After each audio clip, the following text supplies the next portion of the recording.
Hello everyone, welcome back to the channel HRK Reactions. It's me Rick. प्रणाम, सत श्री अकाल, केम छो आप सभी को स्वागत है मेरे चैनल पे HRK Reactions पे. So with that note, today we'll be reacting to a video कि कैसे इंडिया दुनिया का अगला सिलिकॉन वैली बनने जा रहा है. Is India becoming the next Silicon Valley? It's from Cat Said Fly Fact. He makes really good videos. You should also check out his channel out there. I'll give the link of the video on the description. With that note, also don't forget to like, share and subscribe the channel. Hit the notification bell and also check out my Instagram and Facebook. You can follow me there. And you can also send me link out there on what to react next. With that note, let's start the video. Deep to it. 1, 2, 3, start guys. Hello friends, मैं हूं गौरव और क्या आपको पता है अगर silicon valley एक independent देश होता तो आज वो दुनिया का सेकंड सबसे अमीर देश होता. And I am not even kidding. US के सैन फ्रांसिस्को के पास सिचुएटेड सिलिकॉन वैली एक जमाने में पूरा जंगल हुआ करता था जहां सिर्फ सिलिकॉन चिप्स बनाने वाली कंपनियां शुरू हुई थी. लेकिन आज silicon valley Google, Apple, Hewlett Packard, Facebook, Netflix, Adobe, eBay, Cisco, LinkedIn जैसी नामी कंपनियां का हेडक्वार्टर है जहां आज की डेट में कई बड़े बड़े स्टार्टअप्स भी शुरू होते हैं और वहां पर शुरू होने के लिए बड़ी बड़ी कंपनियों से उन्हें फंडिंग भी मिलता है. लेकिन चलो हम इंडिया की बात करते हैं. इंडिया में अगर हम स्टार्टअप्स की बात करें और आईटी सेक्टर्स दोनों की तो अर्ली 1990 से तेजी से इनका आगमन होने लगा. लेकिन you won't believe it but पिछले 30 सालों में 50 साल में जितना सिलिकॉन वैली ग्रो हुआ है उतना इंडिया ने ग्रोथ कवर अप किया है. जैसे फॉर एग्जांपल एक डेटा के मुताबिक बेंगलुरु यानी बैंगलोर में सैन फ्रांसिस्को से ज्यादा स्टार्टअप्स शुरू हुए थे और इसी के साथ आज से 5 साल पहले जहां पर इंडिया में 4200 स्टार्टअप्स थे आज वो डायरेक्टली 10 गुना बढ़कर 41,061 हो चुके हैं. और ये सारे स्टार्टअप्स इंडिया में 4.5 लाख से भी ज्यादा लोगों को जॉब्स प्रोवाइड कर रहे हैं, एम्प्लॉयमेंट प्रोवाइड कर रहे हैं. लेकिन क्या इस ग्रोथ से भी इंडिया सिलिकॉन वैली के 50 साल से चलते आ रहे नंबर 1 टाइटल को ब्रेक कर पाएगा? क्या इंडिया वाकई में द नेक्स्ट सिलिकॉन वैली बनते जा रहा है जैसा हम न्यूज मीडिया में हमेशा सुनते रहते हैं? ये जानने के लिए बने रहना आज के इस वीडियो के अंत तक. और आगे कुछ ऐसे चौंका देने वाले फैक्ट्स मैं आपको बताने वाला हूं जिसे जानकर आप खुद भी शॉक हो जाओगे. सो या without wasting any time let's get on with today's video titled how India is becoming the next silicon valley.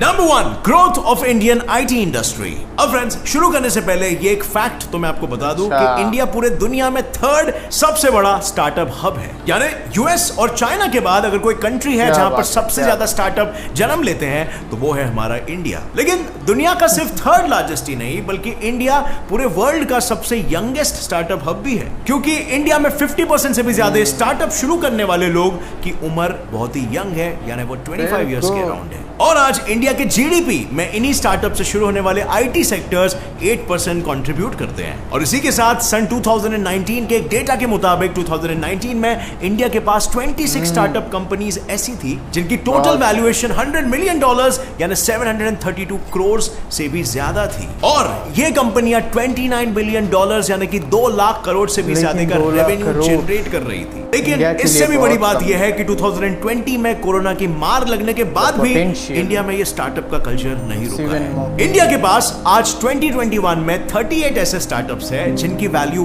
$1 billion यानी कि 7,000 करोड़ से भी ज्यादा है. और अगर हम टोटल नंबर ऑफ स्टार्टअप्स की बात करें तो 41,000 से भी ज्यादा स्टार्टअप्स आज इंडिया में मौजूद है जो आंकड़ा सिर्फ 4 सालों में यानी 2025 तक 60,000 का नंबर क्रॉस करने वाला है. और टाइम्स ऑफ इंडिया की रिपोर्ट से मिले हुए ये डेटा के मुताबिक इन 60,000 स्टार्टअप्स में से 100 कंपनीज की वैल्यू 732 करोड़ रुपयों से ज्यादा होगी यानी $100 मिलियन से भी ज्यादा वैल्यूएशन वाली कंपनीज. और फ्रेंड्स इंडियन स्टार्टअप्स कितने क्रिएटिव और सक्सेसफुल होते हैं इसका सबसे बड़ा एग्जांपल आपको पॉलीगॉन क्रिप्टो करेंसी के फाउंडर्स जयंती कानानी, संदीप नेलवाल और अनुराग अर्जुन के स्टार्टअप को देखकर मिलेगा जो आज की तारीख में एक Mumbai based crypto currency network startup चला रहे हैं और वर्ल्ड के बिलियनियर्स बन चुके हैं इतनी यंग एज में. मतलब जस्ट इमेजिन 2017 में शुरू होने के बाद 2019 तक इस क्रिप्टो करेंसी की वैल्यू कुछ खास नहीं थी, और कुछ खास नहीं से मेरा मतलब है 0.2 रुपीस। लेकिन 2021 के आते ही इस क्रिप्टो करेंसी की वैल्यू 174 रुपीस पहुंच गई। और अगर आपने इस क्रिप्टो करेंसी को 2019 में खरीदा होता, 10 रुपए के अमाउंट से, तो आपको 50 ऐसे करेंसीज मिलते जिन्हें अगर आप आज की तारीख में बेचते तो आपको वो 10 रुपए का 500 नहीं, 1000 नहीं, बल्कि 8700 रुपए मिलते। एंड इतना रिटर्न ऑन इन्वेस्टमेंट आपको कहीं नहीं मिलता है। एंड बहुत सारे लोग, इवन इलॉन मस्क, ये कहते हैं कि आगे फ्यूचर क्रिप्टो करेंसी का ही है। और अगर आपके पास भी कुछ एक्स्ट्रा पैसा है जिसे आप फ्यूचर के लिए इन्वेस्ट करना चाहते हो, तो crypto currency is one of the interesting options you have. पर इसमें प्रॉब्लम सिर्फ यही होता है कि एक पूरा बिटकॉइन खरीदना बहुत सारे लोगों के लिए पॉसिबल नहीं हो पाता, क्योंकि इसकी वैल्यू इतनी ज्यादा हो चुकी है। बट मैं आपको एक ऐसा ऐप रेकमेंड करना चाहूंगा जिसे खुद पर्सनली मैं भी यूज करता हूं, और अभी एट दिस मोमेंट मेरे इन्वेस्टेड पैसे की वैल्यू थोड़ी कम हो गई है बिकॉज मार्केट डाउन है, और शायद इसीलिए ये आपके खरीदने के लिए भी इसको एक इंटरेस्टिंग ऑप्शन बना लेता है। वेल, जिस ऐप की मैं बात कर रहा हूं वो है CoinSwitch Kuber crypto currency exchange app. अब फ्रेंड्स, इस ऐप में इन्वेस्ट करने से पहले आपको उस पर्टिकुलर कंपनी के बारे में मालूम होना चाहिए। ऐसे ही नहीं कि आप किसी भी कंपनी पे पैसे लगा रहे हो, किसी भी क्रिप्टो करेंसी पे पैसे लगा रहे हो। हर क्रिप्टो करेंसी के पीछे एक टेक्नोलॉजी होती है जिसका आपको नॉलेज लेना चाहिए, आपके ट्रस्टेड एडवाइजर्स या फिर ऑथेंटिक ऑनलाइन रिसोर्सेज से। और जब अगर आप किसी सही क्रिप्टो करेंसी टेक्नोलॉजी में इन्वेस्ट करते हो तो उसका रेट आगे बढ़ने ही वाला है और आपको फायदा मिलेगा। सो इसलिए फ्रेंड्स, इसमें मेरी राय ये है कि आप लॉन्ग टर्म के हिसाब से सोचो और उतना ही पैसा डालो जो पैसा आप यूजुअली खर्च कर दोगे, वो पैसा आप इसमें इन्वेस्ट कर सकते हो। और आपको बस पेशेंस रखना है, ये छोटे मोटे मार्केट फ्लक्चुएशंस पे मत जाओ। लॉन्ग टर्म के हिसाब से सोचो। अगर आपको टेक्नोलॉजी कन्विंसिंग लग रही है तो इसमें कुछ पैसे डाल के रख लो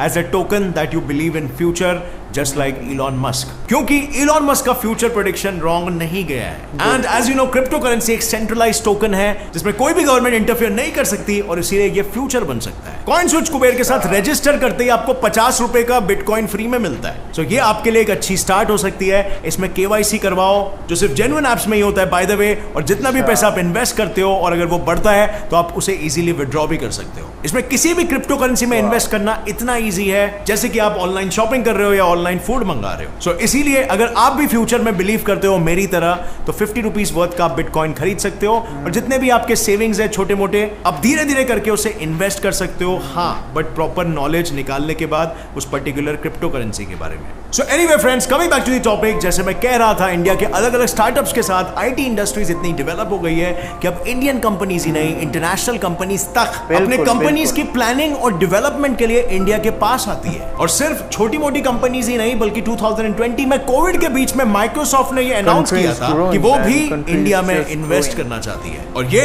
इस बात का साफ सबूत है कि आज माइक्रोसॉफ्ट और उसी के जैसे जायंट कंपनीज इंडिया के आईटी इंडस्ट्रीज का लोहा मानती है। और आज इंडिया में 1250 से ज्यादा ग्लोबल कंपनीज ने इंडिया में अपने ऑफिसेस सेट कर लिए। 500 से ज्यादा इंटरनेशनल कंपनी ने अपने आईटी सेंटर्स इंडिया में सेट कर लिए। और सिर्फ इंडिया के बेंगलुरु शहर में ही 700 से भी ज्यादा इंटरनेशनल कंपनीज के रिसर्च एंड डेवलपमेंट सेंटर्स खड़े हो चुके हैं, जिनमें by the way world renowned companies जैसे गूगल, एडोबी, आईबीएम, माइक्रोसॉफ्ट जैसी कंपनीज का नाम शामिल है। Number 2, skill development. अब फ्रेंड्स, हम जैसे जानते हैं कि बड़ी बड़ी कंपनीज लोगों को ट्रेन करने की जगह पे ऑलरेडी वैसे लोगों को लेती है जिनके पास एक्सपीरियंस हो, जो पहले से ही ऑलरेडी ट्रेंड हो। लेकिन क्या आपको ये पता है कि इंडिया हर साल अपने आईटी एम्प्लॉयज की ट्रेनिंग पर $1.6 बिलियन यानी कि 11,770 करोड़ रुपीस खर्च करती है। बिल्कुल, ताकि 1 या 2 साल में वो मल्टीनेशनल कंपनीज में काम करने लायक बन सके। इंडिया के पास आज 4 मिलियन यानी 40 लाख से भी ज्यादा आईटी एम्प्लॉइज काम कर रहे हैं। लेकिन इंडिया ने इस दौर में सिर्फ अपने लोगों के स्किल्स को ही नहीं बढ़ाया है। इंडिया जिसने सन 1990 में बिजनेस आउटसोर्सिंग के लिए ग्लोबल मार्केट में कदम रखा था, अब वो इंडिया सिर्फ आउटसोर्सिंग ही नहीं बल्कि खुद के सॉफ्टवेयर और सर्विसेज को भी ग्लोबल मार्केट में प्रोवाइड कर रही है। और ये जानकर आप भी इंडिया की वाहवाही करोगे कि 2016 से लेकर 2018 तक सिर्फ इंडिया के स्टार्टअप्स ने $10 बिलियन से भी ज्यादा रुपया इंडिया में लाया है। पर ये स्टार्टअप्स यहीं पर नहीं रुके। इंडिया के जोमैटो, फ्लिपकार्ट और ओयो जैसे सक्सेसफुल बिजनेस स्टार्टअप्स ने इंडिया के लाखों लोगों को जॉब अपॉर्चुनिटीज दी है और स्किल्ड ट्रेनिंग दी है, जो अपॉर्चुनिटीज पहले इंडियन लोगों को सिर्फ सिलिकॉन वैली की बड़ी बड़ी कंपनी जैसे कि माइक्रोसॉफ्ट, गूगल या एप्पल ही प्रोवाइड कर रही थी। इसी के साथ इंडिया ने बीते कुछ सालों में अपने डिजिटल इंफ्रास्ट्रक्चर को पूरी तरीके से बदल कर रख दिया है। मतलब आप खुद ही सोचो ना, आज से 5-10 साल पहले हार्डली कुछ गाँव में आपको कंप्यूटर्स या फोन या इवन इंटरनेट देखने मिलता, और आज इंडिया में 560 मिलियन यूजर्स है और ये गिनती बढ़ती ही जा रही है, जिसकी वजह से हम ये सेफली कह सकते हैं कि इंडिया आज डिजिटल होते जा रहा है। और डिजिटल सेक्टर के इस ग्रोथ के पीछे जो कंधे लगे हुए हैं वो और कोई नहीं बल्कि हमारा आईटी सेक्टर है। And we have another good news friend, इसी की वजह से Indians are coming back to India and serve our country and our people, क्योंकि आपको पता है टैलेंट की सबसे ऊंची कुर्सी पे बैठे हुए जो नाम है वो यूजुअली इंडियंस ही होते हैं। बताने की जरूरत नहीं है, सीईओ ऑफ गूगल सुंदर Pichai, Shantanu Narayan CEO of Adobe, सत्य नदेला सीईओ ऑफ माइक्रोसॉफ्ट, सारे आईटी कंपनीज को तो इंडियंस ही चला रहे हैं। और दोस्तों ऐसे ही बहुत सारे इंडियंस अब देख रहे हैं कि इंडिया में अपॉर्चुनिटीज इतनी क्रिएट हो रही है तो इंडिया को छोड़कर वापस लौट कर आ रहे हैं। फॉर एग्जांपल 2012 से लेकर 2017 तक 649 इंडियन साइंटिस्ट जो विदेश में सेटल्ड थे वो उस फॉरेन कंट्री को छोड़ के इंडिया वापस लौट आए हैं, जिनके इंडिया वापस लौटने की वजह इंडिया की तरक्की तो थी, लेकिन इसके साथ दूसरी वजह भी ये थी कि इंडिया का मार्केट ग्लोबली बढ़ते जा रहा है। इसका मतलब यह है कि यहां पर एक्सपेंशन की भी अपॉर्चुनिटीज काफी क्रिएट हो गई है। मतलब इंडिया की तरक्की in the startup field because करोड़ों की जनता है और उसके साथ इंडिया के सक्सेसफुल सीईओज जिन्होंने इंडिया लौट कर करोड़ों का बिजनेस एस्टैब्लिश कर दिया, जैसे फॉर एग्जांपल स्नैपडील.com। इसके फाउंडर और सीईओ कुणाल बहल ने एक वीजा के इशू के चलते 2008 में माइक्रोसॉफ्ट को छोड़ा और इंडिया लौटने का फैसला किया और इंडिया लौट के ही अपना एक नया स्टार्टअप खोला जिसे आज हम स्नैपडील.com के नाम से जानते हैं। और स्नैपडील.com आज अमेज़न जैसे जायंट्स को टक्कर दे रहा है and one of the top e commerce websites है। इसी तरह राधिका अग्रवाल ने शॉप क्लूज को को-फाउंड किया, नवीन तिवारी ने इनमोबी स्टार्टअप बिल्ड किया और अलविंदर धेंसा ने ग्रोफर्स को बिल्ड किया। और ऐसे इंडियंस हमारे आज के यूथ को भी मोटिवेट कर रहे हैं कि हमें इंडिया में रह के ही स्टार्टअप्स बिल्ड करना चाहिए और इंडिया को ही सर्व करना चाहिए और ये होते हुए आज हमें दिख भी रहा है। Number 3, Indian institutions and government support. अब फ्रेंड्स आई बेट आपको ये नहीं पता होगा कि इंडिया दुनिया भर में 8th रैंक होल्डर है जिसके पास सबसे ज्यादा graduate from science and engineering है और इस गिनती के लिए इंडिया के 10,391 इंजीनियरिंग कॉलेजेस जिम्मेदार हैं और ये सारे colleges Indian council of technical education द्वारा अप्रूव्ड है और ये कॉलेजेस इंडिया के आईटी और ऐसे ही रिलेटेड सेक्टर्स को क्वालिफाइड ग्रेजुएट्स देते हैं और इंडिया इनकी गिनती भी अब बढ़ाना चाहता है ताकि ग्लोबल मार्केट में इंडिया आईटी का ट्रू पावर हाउस बन सके। इंडियन गवर्नमेंट बार बार ऐसे पॉलिसीज और स्कीम्स को लॉन्च करती रहती है जिससे फ्यूचर का जनरेशन ना सिर्फ आगे बढ़े बल्कि इंडिया को आगे बढ़ाने वाली स्टार्टअप्स और इंडस्ट्रीज भी खड़ी करे जो एम्प्लॉयमेंट देश को प्रोवाइड कर सके। बिल्कुल। अब आप हमारे गवर्नमेंट के 2016 में ही शुरू हुए स्टार्टअप इंडिया स्कीम को ही देख लो जिसने फेसबुक और ऐसे ही कई बड़ी कंपनीज के साथ टाई अप करके इंडियन स्टार्टअप्स को फंडिंग दिलवाई है और वहीं इंडिया के मेक इन इंडिया प्रोग्राम ने भी इंडिविजुअल्स को सेल्फ रिलायंस इनोवेशन करने के साथ साथ स्किल्स डेवलप करने में भी मदद की है। और अब इंडिया का डिजिटल इंडिया प्रोग्राम घर घर को डिजिटली एम्पावर करके डिजिटल इंडिया का हिस्सा बनाकर इंडिया की इकोनॉमिक ग्रोथ को बढ़ाने में लगा हुआ है। और बस हाल ही में मार्च 2021 में इंडिया ने $1 बिलियन की फंडिंग सेमीकंडक्टर कंपनीज को देने की बात की है और ये वही कंपनीज है जो वो सिलिकॉन चिप्स मैन्युफैक्चर करती है जिससे आपका सिलिकॉन वैली चालू हुआ था।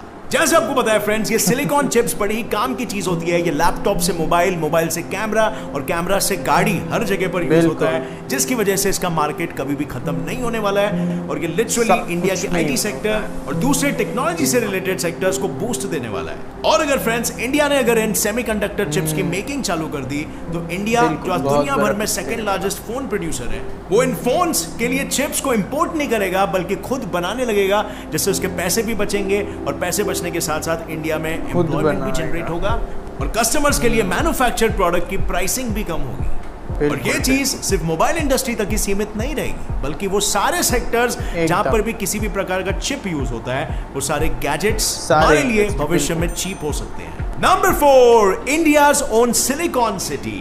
फ्रेंड्स जिन लोगों को नहीं पता उन्हें जरा मैं बता दूं कि बेंगलुरु सिटी यानी बैंगलोर को ऑलरेडी इंडिया का सिलिकॉन सिटी मान लिया गया है और ये नाम रखा भी क्यों ना जाए क्योंकि इंडिया की 67,000 आईटी कंपनीज यहीं पर बैंगलोर में रजिस्टर्ड है। इतना ही नहीं पूरे इंडिया के 40 से 50% सॉफ्टवेयर इंजीनियर्स कहां पर है?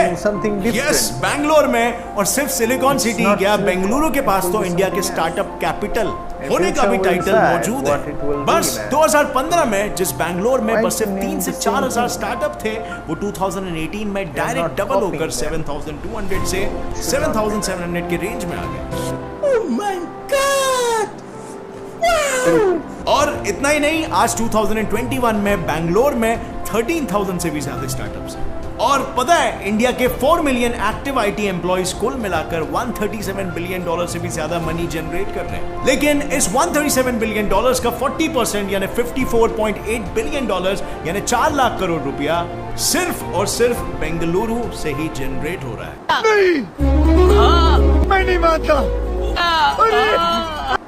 लेकिन अब इंडिया के दूसरे मेजर सिटीज जैसे दिल्ली, मुंबई, हैदराबाद, पुणे, वडोदरा, पटना और लखनऊ जैसे कई सारे नाम बिल्कुल बेंगलुरु के ही पद चिन्हों पर चल रहे हैं और मेजर हाईटेक सिटीज और स्टार्टअप हब्स बनते जा रहे हैं, जिनसे न सिर्फ इन शहरों का बल्कि इनके स्टेट्स का और हमारे ओवरऑल इंडिया का भी ग्रोथ दिन ब दिन बढ़ते जा रहा है। इंडिया ने पिछले कुछ ही सालों में खुद को इतना ज्यादा ग्रो और डेवलप कर दिया है कि आज बड़े बड़े देश इंडिया से ज्यादा डेवलप्ड होने के बाद भी इंडिया के पीछे खड़े हैं, क्योंकि इंडिया ने जिस तरह अपने आने वाले कल की जो नींव को धीरे धीरे संजोकर कदम बढ़ाए हैं और दुनिया को यह दिखा दिया है कि जो एंशिएंट टाइम से ही दुनिया में आयुर्वेद, सर्जरी, मैथ्स जैसे पाठ पढ़ाते आ रहा है, वो आज भी दुनिया को कुछ नई चीज सिखाने वाला है। जैसे हमारे इन इंडियन स्टार्टअप्स और हमारे इंडियन आईटी टेक हब्स ने पिछले 30 सालों में from nothing to world's 3rd largest hub बनकर सिखाया है, जिससे ये बात तो बिल्कुल पानी की तरह साफ है कि इंडिया नया सिलिकॉन वैली बनते जा रहा है। आज इंडिया के पास वो सभी रिसोर्सेस है जिससे इंडिया आगे बढ़ने के लिए तैयार है और शायद एक दिन हम इंडिया वाले सिलिकॉन वैली को पीछे छोड़कर अपने ही एक नए मुकाम पर पहुंच जाएंगे। अब इसको लेके फ्रेंड्स आपकी क्या राय है? आपकी जो भी राय है नीचे कमेंट सेक्शन में बिल्कुल शेयर करना हमारे साथ। और अगर इस वीडियो से कुछ भी नया जानने मिला तो एक लाइक जरूर ठोकना, अपने सभी फ्रेंड्स के साथ ये शेयर करो ताकि सभी को भारत के अचीवमेंट्स के बारे में मालूम पड़ सके। और अगर आप नए हो इस चैनल पर तो अभी सब्सक्राइब का बटन दबा दो और घंटा ऑन करके ऑल का ऑप्शन सेलेक्ट कर लेना ताकि आगे आने वाली ऐसी इंटरेस्टिंग और इन्फॉर्मेटिव वीडियो आप कभी भी ना मिस कर सको और अपने फ्रेंड्स से ज्ञान में आगे रह सको। As always friends, stay curious, keep learning and keep growing. Jai Hind.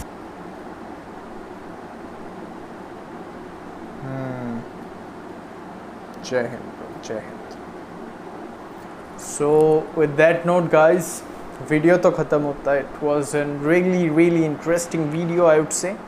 With that note, I would also say कुछ चीज़ें हैं जो इंडिया improve कर सकते हैं. If we improve them, we could beat US's Silicon Valley like that. We have the population, you know, we have the force what build it, we have the talented students, we have the IT engineers, the best of the best. जो IT engineers India में medium level पे रहते, वो IT engineers US ही जाके CEO बन जाते। तो सोचो जो IT इंजीनियर्स उस लेवल पे है इंडिया में, उनका पोजीशन यूएस में कितना ज़्यादा होगा, वी कैन इमेजिन दैट, ठीक है।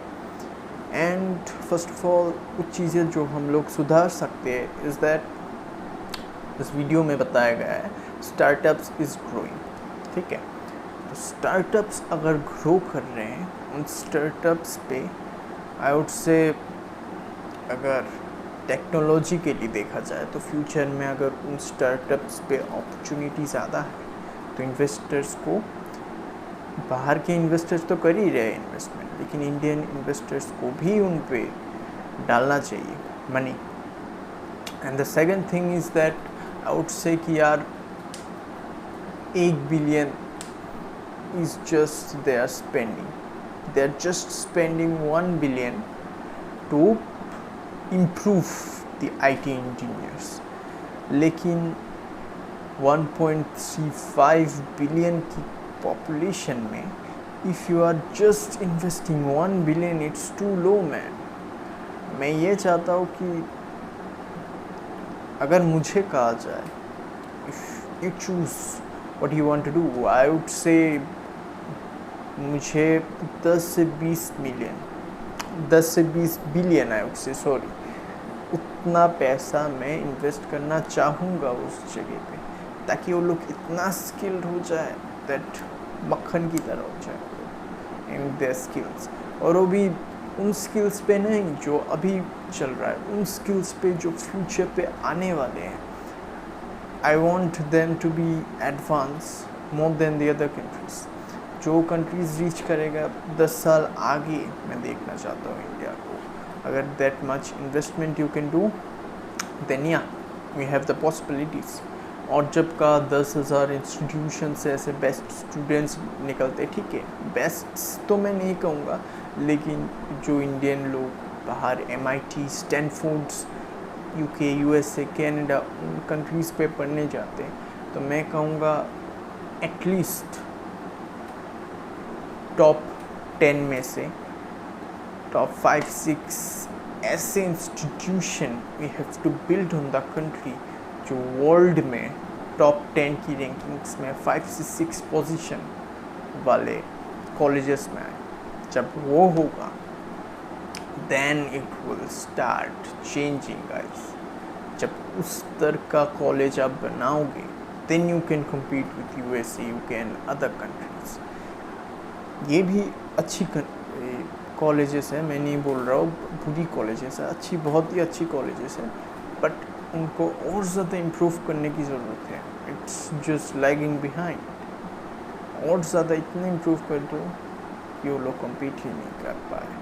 दूसरी चीज़, और तीसरी चीज़ है जो PhD वाले बोला है, साइंस इंजीनियर्स और डॉक्टर्स, उन पे शायद 8 नंबर पे है इंडिया या कुछ ऐसा, मुझे नहीं लगता. अगर 8 नंबर पे भी है, उसे सुधार के टॉप 3 पे लेके जाना है. If this video's information is right, उस हिसाब से. And yeah, future is ours and we think we could be the next contender after China as a superpower. And we have the potential, we have the people, we have the skills, we have the knowledge, we have the technology. The IT technology is the next artificial intelligence which is coming in future. और उस पर भारत को महारत हासिल है, बोलने की ज़रूरत नहीं है. तो या, और यार सिलिकॉन वैली को पछाड़ेंगे ज़रूर, लेकिन उसका नाम सिलिकॉन वैली नहीं होगा. And I might sure it to you, उसका कुछ और ही नाम होगा जो इंडियन अपने टैलेंट की वजह से रखेंगे उस जगह का नाम, ना कि US को ही कॉपी करके नाम चिपकाएंगे. If we have our own talents, with our own talents we will keep it with a different name according to our skills. और सेमीकंडक्टर का बात बोला है, सो या, अगर आप एक्सपोर्ट और ज़्यादा बढ़ाओगे तो इट भी कंट्री को भी फ़ायदा, IT इंजीनियर्स को भी फ़ायदा, और उनको भी ज़्यादा से ज़्यादा जॉब्स मिलेंगे. आई वुड से पूरे पॉपुलेशन को, जितने भी लोग इंजीनियरिंग करके निकल रहे हैं, उनको हर एक को एक एक फील्ड पे बांट देना चाहिए, सेग्रीगेट कर देना चाहिए, ताकि उनका भी पोटेंशियल लिया जा सके और देश में लगाया जा सके एक्सपोर्टिंग के लिहाज से. जब फास्ट स्केल्स पे एक्सपोर्ट होगा, then you can see the investments are coming, the money are coming, and with that you can increase your defence also, equipments also, बहुत कुछ आप कर सकते हो. सो विद दैट नोट, यही कुछ चीज़ें थी जो इम्प्रूव करने की ज़रूरत है. With that note, I hope you guys have enjoyed the reaction guys. बहुत ही लंबा हो गया वीडियो, बहुत ही लंबा वीडियो था, but it was interesting video too. It was quite informative I would say. और इसी के साथ I hope you guys have enjoyed the reaction guys. Don't forget to like, share and subscribe down there. Don't forget to hit the notification bell. With that note, see you on the next one guys. Bye.